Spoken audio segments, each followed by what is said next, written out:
எல்லாருக்கும் வணக்கம். நம்ம இப்போ 5வது மலையில் நிற்கிறோம். இந்த சைடு அது கேரளா, அந்த பக்கம் தெரிகிறது கேரளா மலை. இது நம்ம தமிழ்நாடு. இது ஃபுல்லாக தமிழ்நாடு.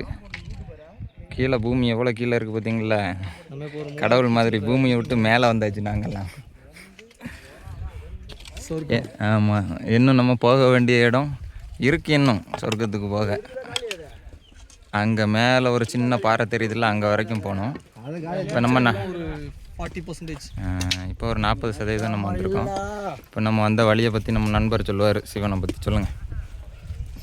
இனி வெள்ளையங்கிரி ஆண்டவரை பார்க்குறக்கு இனி தான் நம்ம போகிறோம். இப்போது நம்ம போகிறது 5வது மலை. 5வது மலையில் ஒரு உச்சத்தை போயிட்டு அப்படியே கீழே இறங்குவோம் 6வது மலைக்கு. அங்கே தான் சொனை இருக்குது. அந்த சொனையில் மைனஸில் இருக்கும் தண்ணி. எத்தனை கோடை காலம் வந்தாலும் அது வத்தாது. அங்கே நம்ம குளிச்சு எந்திரிக்கும் போச்சு நம்ம உடம்புல உள்ள வலி எல்லாமே போயிடும். அதுக்கப்புறம் தான் ஐயனையே நம்ம பார்க்குறதுக்கு அந்த 7வது மலையில் ஏறுவோம்.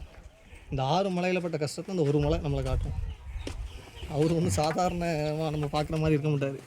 சுயம்புவாக தோன்றதுனாலே அதோட வைப்ரேஷன் ரொம்ப அதிகமாக இருக்கும். இப்போ இது 5வது மலை அப்படியே சமதளமாக போயிட்டுருக்கோம். இது கொஞ்சம் நல்லாயிருக்கும் அப்படியே போகிறதுக்கு. ஆமாம், 1ஆவதும் 3ஆவதும் செங்குத்தாக ஏறி வர்றதுக்குள்ளே காலெல்லாம் வலிச்சிட்டு. அந்த கீழே வித்தியாசமான மரங்கள் நிறையா இருக்குது. மரம், செடி, கொடி எல்லாமே. மாமரம்லாம் இருக்குது. சீசன் டைமில் வந்தால் மாம்பழம்லாம் பறிக்கலாம் போல் இருக்குது. ஆனால் க்ளோஸ் பண்ணிடுவாங்க. இந்த இடத்த பார்த்து எல்லோரும் ரொம்ப ஈஸியாக இருக்கும்னு நினச்சிட்றாங்க. வந்த உயரமே வேறு. பூமி அங்கே கீழே இருக்குது.